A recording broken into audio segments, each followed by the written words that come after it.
Lyra moved quietly through the tall, glowing plants of Zephyra's research outpost. The air was thick with colors and smells that no human could fully understand. To her people, her home planet was beautiful, full of life. But for Lyra, every day was a reminder of her difference. She smelled different, too different, and everyone around her seemed to notice. Her scent was strong, almost like a mix of wildflowers and strange minerals, something that caused discomfort to most Zephyrians. Lyra had tried to hide it her whole life. She avoided crowded spaces, kept to her small quarters, and never volunteered for public assignments. Even in her family, she was careful to stay apart. Her mother had whispered once that the scent came from a distant ancestor, cursed with a body that was too unique. Lyra had believed it ever since. "Lyra!" called a voice from the main lab. It was Professor Taryn, the lead scientist of the outpost. "Are you coming today?" Lyra hesitated at the doorway, inhaling slowly. The smell of her own body mingled with the laboratory's chemical odors, making her stomach twist. I'll be there soon," she said softly, trying to keep her voice steady. Professor Taryn frowned but didn't press her. He had always been kind in a quiet way, but kindness didn't erase the stares she received from the others. Every time someone passed her, their expressions changed. Some grimaced, some moved away, some whispered behind their hands. She had learned to read them all. Lyra finally stepped into the lab. Machines hummed, and holographic maps of nearby star systems glowed in the dim light. She adjusted her long sleeves to cover her arms and tried not to draw attention. "Good morning, Lyra," said Joran, a young assistant. He stopped abruptly when he came near her. "Ah, good morning." His voice wavered. He wasn't hiding the discomfort he felt around her. Lyra kept her eyes down, pretending not to notice. It had been this way for years. Every mission, every research project, every day in public felt like a battle she could not win. But today was different. A human starship had docked at Zephira. Humans rarely visited this corner of the galaxy, and their arrival caused a mixture of curiosity and anxiety among the aliens. Lyra's thoughts turned to the newcomers. She had read reports about humans in the outpost's archives. They were strong, clever, and surprisingly resilient to conditions that might harm others. Some humans could survive in places that were deadly to Zephyrans. Perhaps, she wondered, they would be the first to not mind her. Her curiosity and fear mixed as she walked toward the docking bay. The humans were unloading equipment and speaking in their strange, harsh language that somehow sounded like music to her ears. Their movements were confident, unafraid, and casual. Lyra's heart thumped. She had never been this close to humans before. One of them, a tall man with dark hair and a bright smile, looked directly at her. His eyes were warm, curious, and completely unbothered by the scent she carried. "Hello," he said in perfect Zephyran accent, though slightly accented. "I'm Captain Jace. Are you—" "Lyra?" Lyra froze. No one had ever greeted her so openly. She felt heat rush to her face. Yes," she stammered. I work here." Jace nodded as if her answer was normal. "I've read your reports. You study local plant interactions?" "Yes," she said cautiously. I mostly analyze the flora around the outpost." He stepped closer, studying the glowing plants with interest. Lyra's mind raced. Would he notice her? Would he step back in disgust? But he didn't.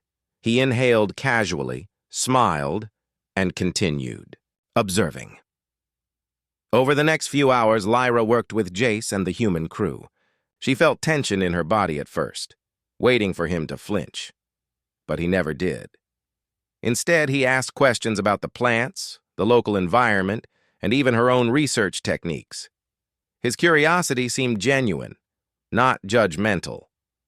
For the First time in her life, Lyra felt seen for her work and knowledge, not her scent. She felt small threads of hope begin to weave through her fear. During a break, Lyra accidentally brushed past Jace while carrying a container of glowing spores. She froze, expecting him to pull away, but he only looked at her with an amused grin. "You smell interesting," he said softly. "Actually, I like it." Lyra froze. She blinked. Did she hear him correctly? "I like it," Jace repeated, a little more firmly. "It's my favorite." Lyra's mind reeled. No one had ever said anything like that. Ever. She wanted to laugh, cry, and run away all at once. She didn't know how to react. The words echoed in her mind as she returned to the lab, her hands trembling. Could it be true? Could what she thought was a curse actually be something humans could appreciate? She spent the rest of the day in a strange daze. Every glance from the other Zephyrians still carried judgment. But now she noticed Jace's calm confidence standing out like a lighthouse. He didn't see flaws. He saw something unique, and that gave her a tiny spark of courage she hadn't felt in years. As night fell over the outpost, Lyra stood on the balcony, looking at the stars, above Zephyra. She inhaled deeply, thinking of the humans and the possibilities they brought. Maybe her scent was not a curse after all. Maybe it was a gift, one that had yet to be fully understood. She smiled faintly, the first genuine smile in a long time. For the first time, Lyra felt a tiny, fragile hope bloom inside her. And somewhere, in the distance, the stars seemed to twinkle with promise, as if the universe itself was whispering that her story had only just begun. The next morning, Zephyra's research outpost was busy. The humans were setting up their equipment, and the alien staff kept a cautious distance from them. Lyra, however, found herself watching them more than she wanted to admit. She had barely slept. Captain Jace's words kept replaying in her mind. "It's my favorite." No one had ever described her scent in a good way before. She almost convinced herself she had imagined it, but his tone had been so clear, so certain. When she entered the greenhouse lab, Jace was already there, leaning over one of the large crystal leaf plants. He looked up and smiled in that same, warm, unbothered way. "Morning, Lyra," he said cheerfully. "Good." "Morning," she replied, her voice softer than she intended. Jace tapped a small scanner device and pointed it at the plant. "You said yesterday this one reacts to changes." "In the air? I think I saw it shift color when you walked past." Lyra froze. "Yes," she said after a pause. "It's called a veil bloom, sensitive to certain chemical compounds, including mine." "Fascinating," Jace said, crouching to look closer. "So your presence actually changes the plants? That's not a curse, that's an incredible natural ability." Lyra's eyes flickered toward him. Most Zephyrians would have called it contamination, not an ability. But Jace's tone held genuine excitement, like he had discovered a rare treasure. They spent the morning studying how the veil bloom's petals shifted from silver to gold when Lyra stood close. Jace asked questions, took notes, and even suggested they test other plants. His interest made her forget, just for a while, about the whispers she usually heard behind her back. But not everyone approved. While Lyra was examining a pollen sample, 2 Zephyrian researchers entered. One of them, Rin, gave Jace a stiff nod, before looking at Lyra with open disapproval. "I see you found an unusual assistant," Rin said. "She's not unusual," Jace replied easily. "She's brilliant." Rin's eyes narrowed. "Brilliant, maybe, but she knows the rules. Certain traits should be kept away from sensitive environments." Jace tilted his head. "You mean her scent? From what I've seen, it's not harmful. In fact, it might be useful." Rin scoffed and walked away with his partner. Lyra kept her eyes on the microscope, pretending not to care. but her hands trembled slightly. When they were alone again, Jace said quietly, "You get that a lot, don't you?" Lyra nodded without looking up. "It's normal for me." "Well," Jace said firmly, "I think it's wrong." The words were simple, but they settled in her heart like a stone sinking into water. No one had ever defended her so plainly before. Later that day, Jace invited her to join the humans in the docking bay to see their portable lab. The human lab was smaller but filled with clever, compact machines. They had devices that could test soil, water, and plant samples in minutes. As they worked, Jace leaned closer to show her the display on a scanner. "See this reading? That's your compound. It's reacting with the samples in ways I've never seen. Could have uses in agriculture, maybe even medicine." Lyra's brow furrowed. "Medicine? From me?" "Why not?" Jace said with a grin. "Sometimes the best discoveries come from the strangest sources." His words made her chest feel strange, lighter somehow. But her moment of comfort didn't last. That evening, when Lyra returned to the greenhouse to check the veil bloom, she overheard two Zephyrin technicians talking near the entrance. "She's spending too much time with the human," one said. "You know what they're like. Always curious, never cautious." "Curious or not, he'll learn soon enough," the other replied. "No one wants to be near her for long." Lyra quietly slipped away before they could see her. The familiar sting of shame crept back into her thoughts. The next morning, she avoided Jace at first, burying herself in quiet work in the far corner of the lab. But he found her anyway, carrying 2 cups of steaming Zephyrin leaf brew. "You weren't at breakfast," he said, handing her one. "I had work to finish," she murmured. Jace studied her for a moment. "Did I do something wrong?" She shook her head quickly. "No, it's just, I don't want to make things harder for you. People will talk." "Let them," Jace said simply. "I don't care what they think." Lyra blinked at him. "You really don't?" He took a sip of his drink and smiled. "Lyra, I've traveled half the galaxy. I've seen creatures that breathe molten gas, plants that sing, and oceans made of crystal. Your scent? It's one of the most pleasant things I've come across. I mean that." Her cheeks warmed. She didn't know what to say, so she simply nodded and took a sip of the brew. For the rest of the day, they worked side by side, collecting samples and recording results. Jace's ease made it harder for her to keep her guard up. She even laughed, once when he made a joke about the veil bloom liking her more than him. That night, Lyra sat in her quarters, looking at the small sample of golden veil bloom petals they had collected. She turned them over in her hands, thinking about the human's words and the way he never stepped away from her. For the first time in years, she wondered if maybe, just maybe, her scent wasn't a flaw at all. Perhaps it was the start of something new, something she could finally be proud of, and as she placed the petals carefully into a storage case, she found herself smiling again. The next few days passed quickly. Jace and his crew were eager to explore Zephyra's plant life, and Lyra found herself pulled into their research more and more. At first, she joined them only when asked, but soon she was showing up without hesitation. Each time, Jace treated her the same, like a valued colleague, not a problem to be avoided. It was strange how quickly her guard began to lower. One morning, Jace brought a tray of small potted plants into the greenhouse. Each one was a different color, some with petals shaped like stars, others with long crystal stems. "These are samples we collected yesterday," he explained. "I want to see how they react to you." Lyra raised an eyebrow. "To me?"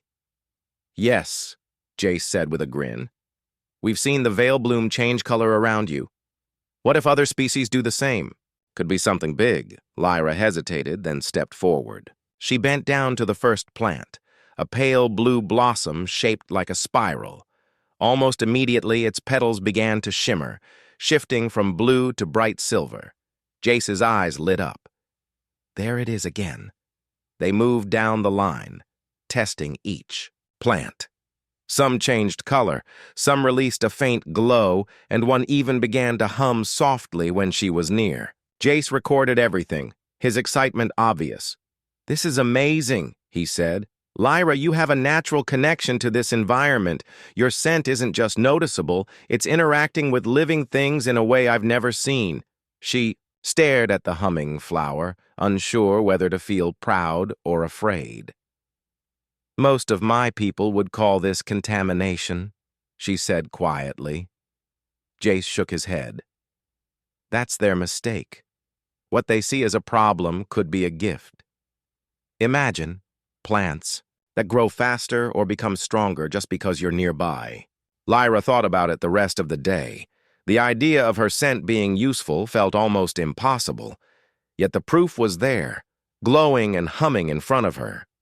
Later, while they analyzed the data, Jace leaned back in his chair.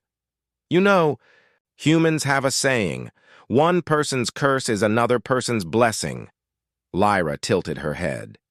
"It means something bad to one is good to another?" "Exactly," Jace said. "Your people may see your scent as a curse, but I see it as, well, my favorite thing about Zephyra so far." Lyra looked down, hiding a small smile.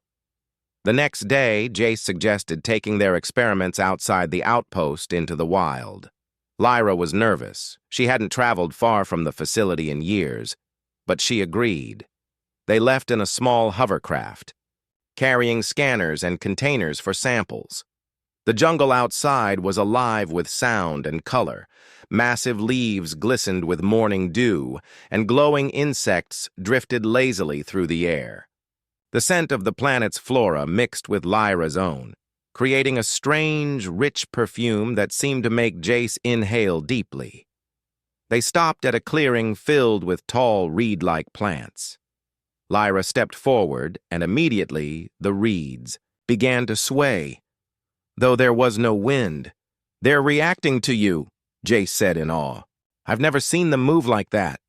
She reached out to touch one. It bent toward her hand like a curious animal.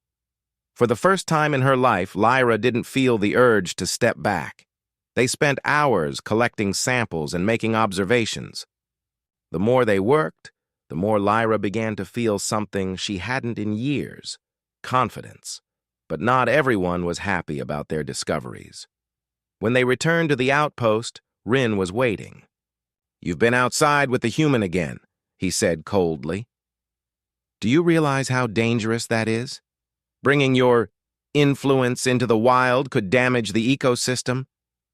Jace stepped in immediately. "We monitored everything carefully. There's no damage. In fact, we found evidence her presence could benefit the plants." Rin's eyes narrowed. "Or change them in unpredictable ways. That's not a risk worth taking." Lyra clenched her fists. She wanted to speak up, to defend herself, but the old habit of silence was hard to break.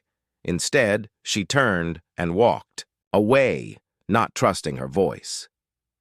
That evening, Jace found her sitting alone in the observation lounge, staring out at the glowing sky. "You wanted to say something to him, didn't you?" he asked gently. "Yes," Lyra admitted. "But I'm not used to defending myself. I've spent so long trying to disappear." Jace leaned against the railing beside her. "Then maybe it's time you stopped disappearing. You have something rare, Lyra. I don't know why your people can't see it, but I do. And I think others will too if you let them." She glanced at him. "You really believe that?" "I wouldn't be here if I didn't," he said simply. For a long moment, they watched the alien sky together in silence. Lyra didn't know what the future held, but something inside her had shifted. She wasn't sure if she was ready to fight for herself, but for the first time, she wanted to try. The next few days were tense. Word had spread through the research outpost that Lyra and the human captain were conducting strange experiments.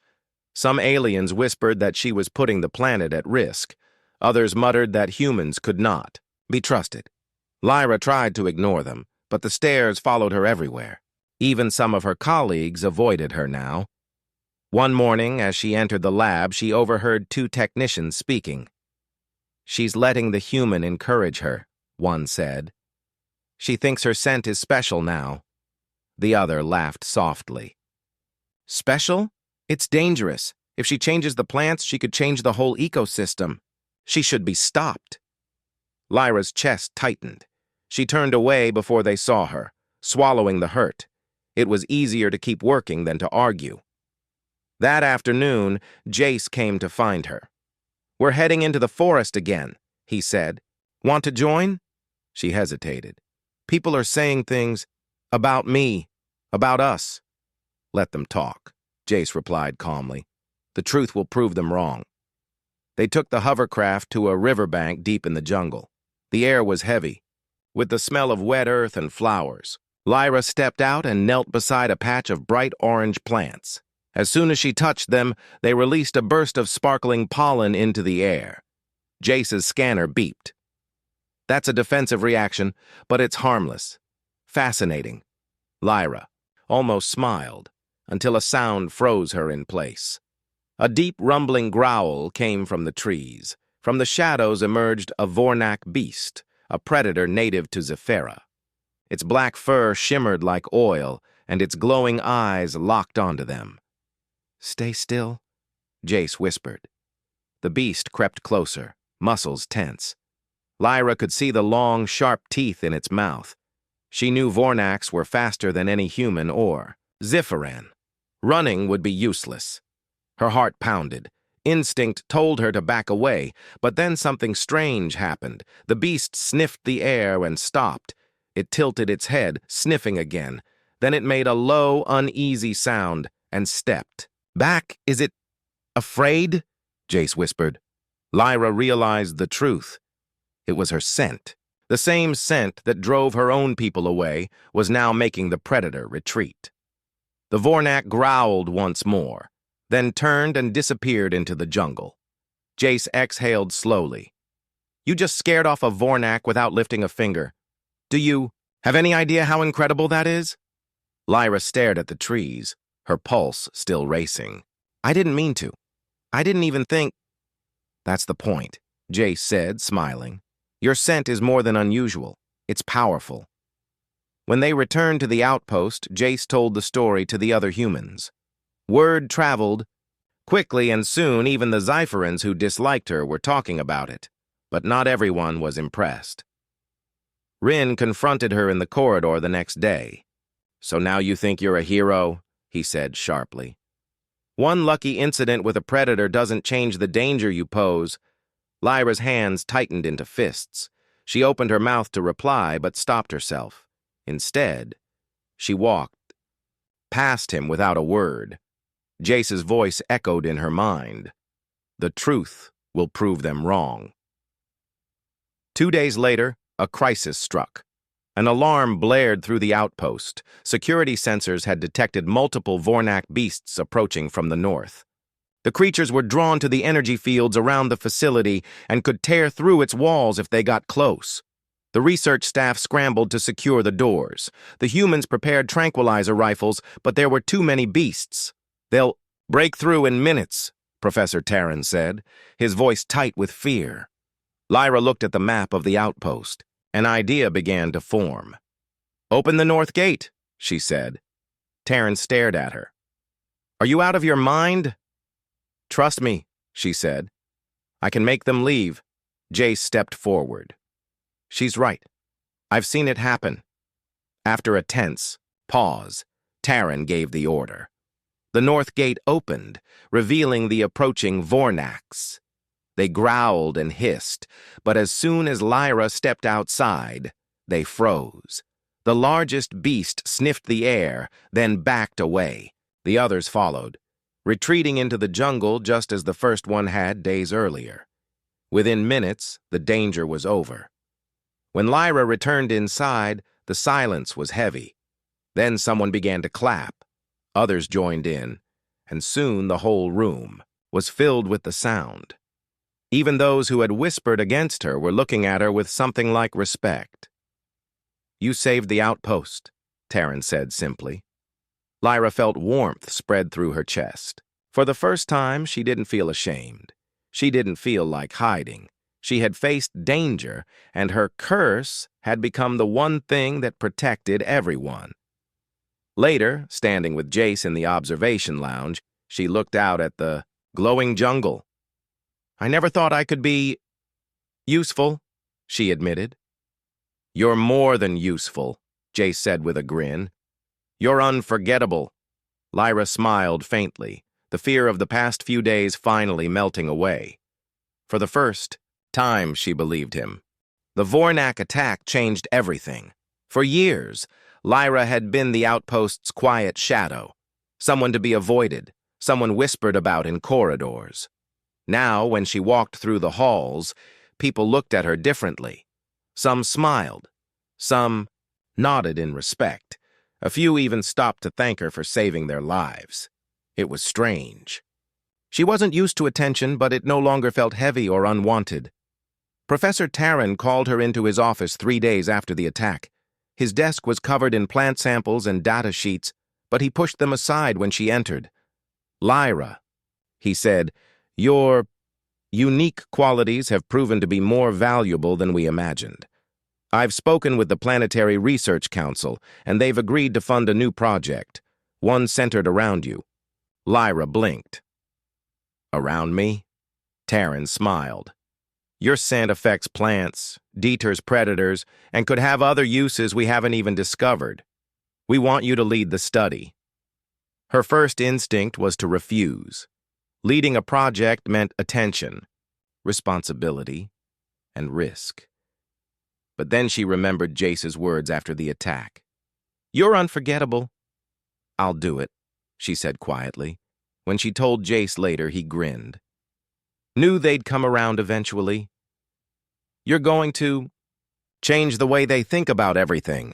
The new project began immediately. Lyra was given her own lab space, bright, open, and filled with plants that reacted to her presence in different ways.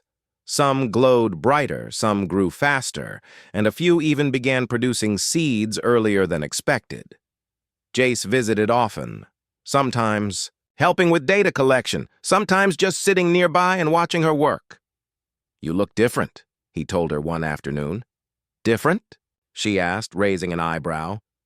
"Confident," he said simply. She didn't deny it. The truth was, she felt stronger. For the first time in her life, her difference wasn't something to hide. It was the reason she was being heard. But not everyone was ready to forget the past. Rin still avoided her, and a few others muttered that her influence on the plants was unnatural. Lyra no longer shrank from those comments. Instead, she faced them with calm silence. One day, a group of young Zephyrin students visited the outpost to learn about planetary research. Lyra was asked to give them a tour. As she guided them through the greenhouse, one shy student raised a hand. "Is it true," the student asked, "that your scent makes things grow?" Lyra smiled. "It's true that my scent changes how plants behave. But what others call strange, I call special." The student's eyes lit up, and Lyra saw something familiar there, a reflection of the isolation she once felt. That look made her realize her story could help others like her. After the tour, Jace found her standing among the veil blooms. "You were great with them," he said. "I just told them the truth," she replied. "Sometimes," Jace said, "the truth is exactly what people need to hear." Weeks passed, and Lyra's project began to attract attention from outside Zephyra. Human scientists sent messages asking for data. Other alien worlds wanted to know if her ability could help with their agriculture or environmental challenges. Then came the official recognition. The Planetary Research Council sent a delegation to the outpost. They toured her lab, asked questions, and examined the results. At the end of the visit, they awarded her the Emergent Discovery Medal, a rare honor given to those whose work had unexpected and far-reaching benefits. When they placed the silver medal in her hands, Lyra felt a rush of emotions: pride, disbelief, and something she could only describe as peace. That evening, there was a small celebration in the lounge. Jace raised a glass. "To Lyra," he said, "for proving that what makes us different can make us extraordinary." The others echoed his words, and for once, Lyra didn't feel the need to hide in the shadows. Later, as the party began to quiet, Lyra stood on the balcony with Jace. The jungle below glowed softly in the night. "You know," she said, "I used to wish I could change who I am. That I could be normal." Jace looked at her. "And now?" "Now, I think," she said with a small smile, "normal would be boring." He laughed. "Good, because you were never meant to be normal." For a moment, they stood in comfortable silence. Lyra thought of the frightened, lonely person she had been when the humans first arrived. She thought of the Vornak attack, the plants that hummed in her presence, and the young student who had looked at her with hope. Her life had changed, not because her scent had disappeared, but because she had stopped seeing it as a curse, and, as the stars shone above Zephyra, Lyra realized something important. She had not only found acceptance from others, she had found it within herself. The markets of Varela Prime were louder than ever. Merchants shouted prices, alien customers argued over deals, and the smell of roasted grains floated through the air. But in the middle of all this noise, Lyra stood silently beside Captain Ryan, watching the crowd move like a living river. It had been 3 weeks since the trial against the Guild.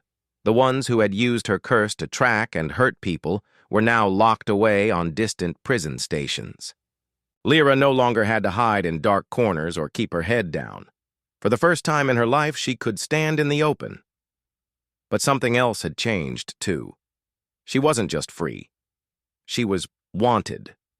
Not because of fear, not because of her strange scent, but because Ryan had shown everyone something different. He had proven that what others called a curse was something valuable. And now, more species were beginning to see things the same way. "You're thinking too hard again," Ryan said, looking at her out of the corner of his eye. "I'm not," she lied. "You are," he said, smirking. "Your forehead wrinkles when you're planning to run away from your own happiness." Lyra gave him a small glare, but it didn't last long. "I'm just not used to it. All these people, all this space, and nobody calling me a danger." Ryan shrugged. "You've earned it. You didn't hide. You fought." She shook her head. "We fought. If it weren't for you—" "Stop," he said, holding up a hand. "If it weren't for us, you're not the girl hiding behind market crates anymore." Lyra hesitated, then finally nodded. "Maybe." They walked further down the market path until they reached a small shipyard. A sleek transport vessel stood there, its silver hull catching the sun. The name Free Wind was painted in bold letters across the side. "This is ours now," Ryan said casually, as if it wasn't a huge thing. Lyra froze. "Ours?" he grinned. "Well, I had some credits saved, and a few favors owed. Thought it was time we stopped borrowing rides from shady captains." She slowly walked around the ship, touching the smooth metal. It was beautiful, strong, free. "You're serious?" "Dead serious. I figure we can do small transport jobs, cargo runs, maybe some rescue contracts if the pay's good, and if we ever see people like you hiding from the world, we help them." Her chest tightened. "You want to help others with the same curse?" He shook his head. "Not curse, gift, just like yours." She felt warmth rise in her chest. "You make it sound like we could change everything." "Maybe we can," he said, grinning. Over the next few days, they prepared the Free Wind for its first voyage.